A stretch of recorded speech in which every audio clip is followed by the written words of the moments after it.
Should you buy Insurgency Sandstorm in 2025? Whether you're playing on a console or on the PC, I think that with this video I can give you a rough idea of what this game has to offer and if you should buy it in the year 2025 or not. So first of all, what is Insurgency Sandstorm? Sandstorm is a tactical first-person shooter with lots of realistic elements, such as intense sound design, which I would say is far better and more immersive than in a lot of AAA titles nowadays. The bullets flying by, the dying people screaming in agony, and the explosions will definitely make you feel like you're in it for real.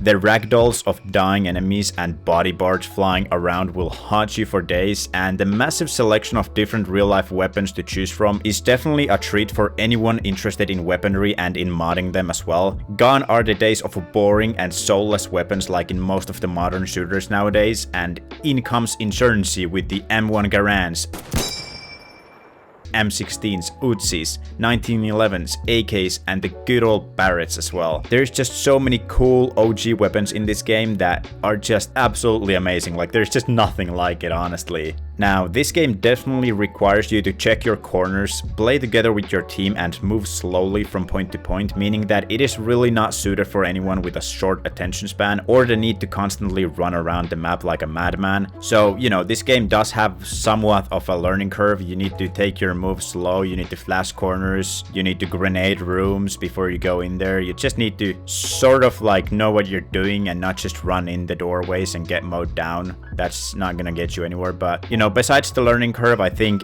even if you are a complete noob in this game, you're gonna have an amazing time nonetheless, because it's just fun. It's just fun and just immersive and amazing in every way possible.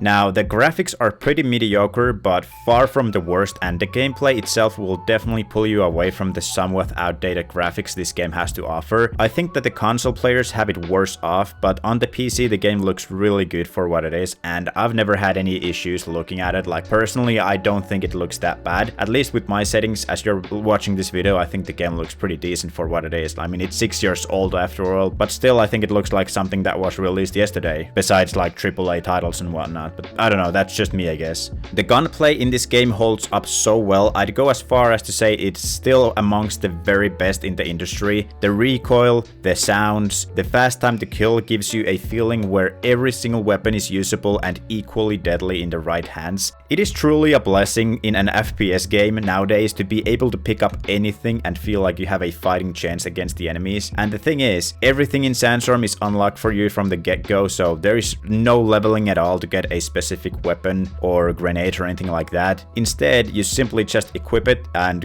go on an absolute killing spree. So, you know, there's that. Now, the way it works in Sandstorm is that you get a specific amount of points you can use in the beginning of the game. So you can pick and choose what you use those points on. So you can either deck out your weapon and leave off some of the other gear, or you can just use a completely vanilla AK with nothing on it, but bring grenades, flashbangs, and a heavy armor with you if you want. So, you know, you have the complete freedom of doing whatever you want with the given points. Now, Sandstorm does have a lot of different PvP game modes to choose from, but if you're someone looking for a less competitive scene, Sandstorm also has an amazing co-op side to it, where you can have some chill gaming sessions playing against the AI while still enjoying everything this game has to offer. Playing against the AI is also a great way to learn the game and the mechanics, so you know, there's also that. Do keep in mind that Sandstorm focuses more on the infantry side of things, so the maps are rather small and linear and lack any sort of vehicles besides a pickup with a dishka mounted on top of it. So if you're looking for a massive open world warfare with vehicles like in Battlefield for example, then this is definitely not the game you're looking for right now.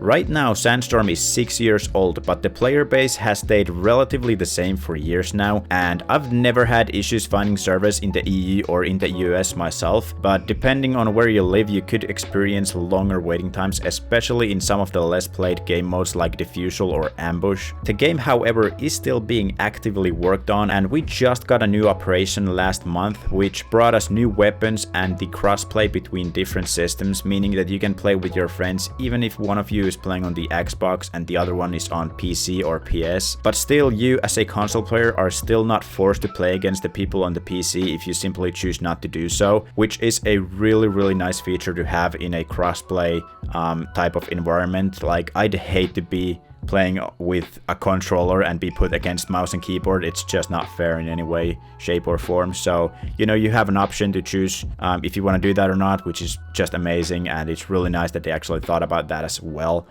But yeah, long story short, yes, Sandstorm is definitely worth to buy in 2025 if you're at all interested in FPS games and the brutal gore and realism that comes with it. The game might not be for everyone, but for some people it is the only FPS they play, because simply just no other game offers the same sort of experience that Sandstorm does. Especially on consoles, there just isn't anything you can even compare this to at the current moment. So yeah. Now, if you do want to see some really like recent PvP and co-op gameplay of this game, make sure to check out my channel. I post Sandstorm videos and other type of FPS content as well every single week, so there is plenty of stuff to look at there. I do hope you found this video even a little bit helpful, and if you did, please do leave a like on this video and consider subscribing to my channel as well. But yeah, that's it for today. As always, thank you so much for watching, and I will see you guys in the next one. Bye bye.